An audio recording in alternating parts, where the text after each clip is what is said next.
يا رب يا عالم الحال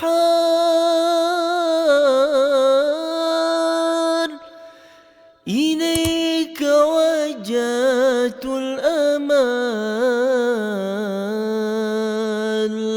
Alhamdulillah, nastami ila terjemah wal kalam min sahib al-hal al-habib Abu Bakar Muhammad Segaf al-Ustaz al-Fadil al-Habib Fahmi bin Abdul Qadir bin Hud al-Awqas wa alaihi wa yatafaddal sallu ala nabi. Assalamualaikum warahmatullahi wabarakatuh. Waalaikumsalam warahmatullahi wabarakatuh. Bismillahirrahmanirrahim. Alhamdulillahi rabbil alamin. Allahumma salli wa sallim ala sayyidina Muhammadin wa ala alihi wa sahbihi ajma'in. Amma ba'd. Berikut ini adalah sekelumit catatan ringkas daripada manaqib seorang pemimpin yang luhur, teguh dalam kebenaran bagai gunung yang tegar, seorang imam, seorang yang dalam kadar ilmunya telah mencapai ainul yaqin dan haqqul yaqin. Beliau adalah Sayyidina Al-Habib Al-Malad Al-Jalil Al-Awsaf Abi Bakr bin Muhammad As-Segaf, yang termasuk Al-Qutbul Fard atau seorang guduk tunggal. Silsilah beliau Al-Habib Abu Bakar bin Muhammad bin Umar bin Abu Bakar bin Imam Wadi Ahmad bin Imam Wadi Ahgaf, Umar bin Segaf bin Muhammad bin Umar bin Taha bin Umar As-Safi bin Abdurrahman bin Muhammad bin Ali bin Abdurrahman As-Segaf bin Muhammad Maulad Dawileh bin Ali bin Alwi Al-Ghuyur Ibn Muhammad Faqih Al-Muqaddam bin Ali bin Muhammad Sahib Merbat bin Ali Khalid Qasam bin Alwi bin Muhammad bin Alwi bin Ubaidillah bin Ahmad Al-Muhajir bin Isa bin Muhammad Al-Nagib Ibn Al-Imam Ali Uraidi bin Husain bin Ali bin Abi Talib, suami daripada Fatimah Az-Zahra binti Rasulullah sallallahu alaihi wa alihi wasallam. Al-Habib Abu Bakar bin Muhammad As-Segaf lahir di kota Besuki, Jawa Timur pada 16 Zulhijjah tahun 1285 Hijriah. Semenjak kecil beliau sudah ditinggal oleh ayahnya yang wafat di kota Gresik. Walau tumbuh dewasa dalam keadaan yatim, namun perlindungan Allah senantiasa menyertainya. Pada tahun 1293 Hijriah, dalam usia 8 tahun, ibu dari ayah beliau, nenek beliau seorang wanita salehah al-afifah yang bernama Fatimah binti Abdullah Allan yang berada di Hadramut memintanya Abu Bakar untuk datang, sehingga berangkatlah Al-Habib Abu Bakar ke Hadramut bersama Al-Mukarram Syekh Muhammad Bazumul. Kedatangan Al-Habib Abu Bakar ke Hadramut disambut oleh paman sekaligus guru beliau, yaitu Al-Imam Al-Habib Al-Allamah Abdullah bin Umar As-Segaf. Dan tempat yang menjadi tujuan pertamanya adalah seorang ulama terpandang di masa itu, yaitu Al-Arif Billah Al-Habib Syekh bin Umar bin Segaf As-Segaf. Dan Al-Habib Abu Bakar tinggal di sana. Kedatangan Al-Habib Abu Bakar disambut oleh Al-Habib Syekh sambil menangis karena gembira. Beliau mencium keningnya dan dari wajah Al-Habib Abu Bakar dan mendudukkannya di atas pangkuannya. Hal ini dikarenakan tanda-tanda kesolehan dan wilayah yang terpancar dari wajah Al-Habib Abu Bakar, sebagaimana yang telah diungkapkan dalam syair, hati para arifin billah mempunyai mata yang mampu memandang apa yang tak terlihat oleh mata manusia biasa. Al-Habib Abu Bakar juga belajar ilmu fikih dan tasawuf kepada pamannya, yaitu Al-Habib Abdullah bin Umar As-Segaf. Hiduplah beliau di bawah bimbingan gurunya itu. Dalam usianya yang masih kecil, beliau dibiasakan oleh gurunya untuk bangun malam dan sholat tahajud. Selain berguru kepada pamannya, beliau juga mengambil ilmu dari para ulama besar yang ada di sana. Di antara guru-guru terpenting beliau di sana antara lain yaitu Al-Imam Al-Qutbil Wujud Al-Habib Ali bin Muhammad Al-Habsyi Sahibul Maulid Sewun. Kemudian Al-Habib Muhammad bin Ali As-Saggaf. Kemudian Al-Habib Idrus bin Umar Al-Habsyi. Kemudian Al-Habib Ahmad bin Hazan Al-Attas. Kemudian Al-Habibul Imam Abdul Rahman bin Muhammad Al-Mashhur, Mufti Hadramut saat itu. Kemudian Al-Habib Syekh bin Idrus Al-Idrus dan lain-lainnya radhiyallahu anhum wa a'ada alaina min barakatihim amin. Sebagai Syekhun Nadrah, yaitu Al-Imam Al-Arif Billah Al-Qutub Al-Habib Ali bin Muhammad Al-Habsyi. Dari Al-Habib Ali ini, Al-Habib Abu Bakar mendapat perhatian khusus. Bahkan perhatian ini telah diberikan sejak beliau masih di tanah Jawa. Sebelum Al-Habib Abu Bakar berangkat ke Hadramut, Al-Habib Ali pernah berkata kepada salah seorang muridnya, lihatlah mereka dari 3 aulia, nama mereka sama, hal ihwal mereka sama, makam mereka juga sama. Adapun yang pertama telah di alam barzakh, yaitu Al-Habibul Qutub bil Malak Abu Bakar bin Abdullah Al-Idrus Al-Adani. Yang kedua, engkau telah melihat di masa kecilmu, yaitu Al-Habibul Ghawth Abu Bakar bin Abdullah Al-Attas. Sedang yang ketiga, engkau akan melihatnya di akhir usiamu.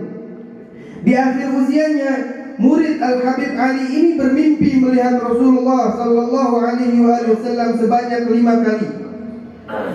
Setiap mimpinya Rasulullah selalu berkata, aku datang kepadamu bersama cucuku yang saleh, Abi Bakar bin Muhammad As-Saggaf. Lihatlah, orang yang bermimpi tadi sebelumnya tidak pernah melihat Al-Habib Abu Bakar kecuali setelah dikenalkan oleh Rasulullah dalam mimpinya.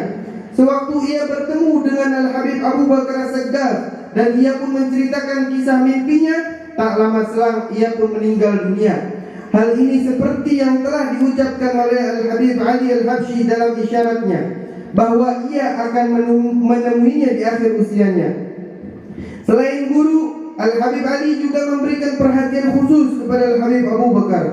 Bukan saja dalam masalah pengawasan dan pendidikannya, bahkan Al-Habib Ali sendiri yang meminangkan dan menikahkan beliau, sekaligus menanggung seluruh biaya yang harus dikeluarkan. Saat dipandang telah mampu, Al-Habib Abu Bakar diperintahkan untuk dakwah dan mengajar di kota Hazm. Sebagai Syekhul Tarbiyah, yaitu guru pendidik Al-Habib Abu Bakar, Al-Habibul Allamah Al-Abar Abdullah bin Umar As-Saggaf, yaitu paman beliau.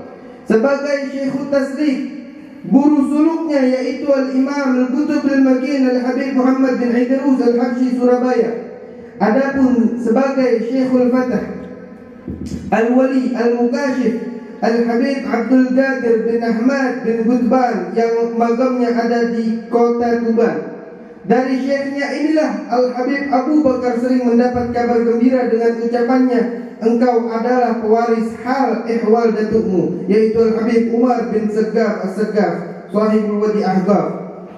Pada tahun 1302 Hijriah, dalam usia beliau 17 tahun, Al-Habib Abu Bakar kembali ke Indonesia bersama Al-Habib Alwi bin Saggaf As-Saggaf dan menetap di tanah kelahirannya, yaitu daerah Besuki. 2 tahun kemudian beliau pindah ke Gresik dan menetap di sana. Al-Habib tetap melanjutkan mencari ilmu dan mengambil ijazah kepada mereka yang telah menyinari negara Indonesia. Di antara guru-gurunya, yang pertama yaitu Al-Imam Qutbul Arifin Al-Habib Abdullah bin Muhsin Al-Attas, Keramat Empang Bogor. Kemudian Al-Habib Ahmad bin Abdullah bin Talib Al-Attas yang magamnya ada di Sapura, Pekalongan. Kemudian Al-Habib Abi Bakar bin Umar bin Yahya, magam beliau ada di Surabaya, daerah Pegirian. Kemudian Al-Habib Ahmad bin Muhsin Al-Haddad, Mukalla. Kemudian Al-Habib Abdullah bin Ali Al-Haddad yang magamnya ada di Bangil, Sangeng. Kemudian Al-Habib Muhammad bin Ahmad Al-Mihdar dan lain-lainnya. Pada tahun 1305 Hijriah genap usia beliau 20 tahun. Tepatnya pada hari Jumat, saat khatib berada di mimbar, Al-Habib mendapatkan izin Rabbani dan lintasan hati Rahmani. Terlintas di hatinya ingin mengasingkan diri dari manusia dan uzlah. Pada saat itu juga beliau pulang ke rumahnya maka mulailah beliau melakukan uzlah, tinggal di kamar khalwatnya hingga 15 tahun lamanya. Dalam masa yang panjang inilah beliau berkhidmat kepada Allah Subhanahu wa taala. Ketika Allah memberinya izin untuk keluar, maka guru beliau yaitu Al-Habib Muhammad bin Idrus Al-Habsyi datang sambil berkata, kami memohon dan bertawajuh kepada Allah selama 3 hari 3 malam khusus untuk mengeluarkan Abi Bakar bin Muhammad dari khalwatnya. Lalu Al-Habib Muhammad menuntun tangan beliau dan mengeluarkan dari khalwatnya. Kemudian keduanya pergi berziarah ke makam seorang wali besar yaitu Al-Habib Alwi bin Muhammad bin Hashim As-Saggaf. Seusai ziarah, keduanya pergi bersama ke kota Surabaya ke kediaman Al-Habib Abdullah bin Umar As-Saggaf. Saat itu Al-Habib Muhammad bin Idrus Al-Habsyi berkata kepada para hadirin sambil menunjuk Al-Habib Abu Bakar, ini adalah gudang dari segala gudang Al-Abi Alawi. Aku telah membukanya untuk memberikan kemanfaatan kepada manusia, baik yang khusus maupun yang awam. Setelah peristiwa di atas, beliau Al-Habib Abu Bakar mengadakan majelis ta'lim di rumahnya. Al-Habib Abu Bakar adalah tempat kembali bagi para pengunjungnya. Barang siapa yang datang kepadanya dengan disertai husnuzan atau prasangka baik, niscaya akan beruntung dan tercapai maksud hajatnya. Dari majelis yang beliau adakan telah dihatamkan lebih dari 40 kali kitab Ihya Ulumuddin yang dikarang oleh Imam Muhammad Al-Ghazali, dan beliau selalu membuat jamuan berihya-nya. Sayyidi Al-Habib Abu Bakar radhiyallahu anhu memiliki perhatian yang besar dalam masalah mengikuti jejak para salaf. Beliau mengenakan pakaian sebagaimana pakaian mereka, berakhlak sebagaimana akhlak mereka. Seluruh majelis beliau di tempat-tempat lain juga selalu dimakmurkan dengan mudzakarah ilmu mengenai sirah perjalanan salaf dan kitab-kitab salaf. Mengenai makam beliau sangatlah agung karena telah mencapai maqam sidqiyatul kubra, dan para ulama serta aulia di zamannya telah mengakui ketinggian maqam dan kedudukan beliau. Telah bersumpah Al-Imam Al-Abrar Al-Habib Muhammad bin Ahmad Al-Muhdar dalam salah satu suratnya dengan mengutip ayat Al-Quran. Beliau berkata, sesungguhnya Al-Akh Abu Bakar bin Muhammad As-Saggaf laksana permata bergemerlapan yang berjalan, bahkan berterbangan ke makam datuk-datuknya. Berkata pula Al-Habib Alwi bin Muhammad Al-Haddad, sesungguhnya Al-Habib Abu Bakar bin Muhammad As-Saggaf adalah Qutbul Ghuth. Dalam kesempatan yang lain, Al-Habib Alwi Al-Haddad pernah berkata, saya tidak takut kepada seseorang pun kecuali kepada Al-Habib Abu Bakar bin Muhammad As-Saggaf. Dan di dalam mukatabat kepada adiknya Al-Habib Husain bin Muhammad Al-Haddad Jombang, beliau sering menulis, sampaikan salamku kepada seseorang yang jiwaku berada di tangannya, yaitu Al-Habib Abu Bakar bin Muhammad As-Saggaf.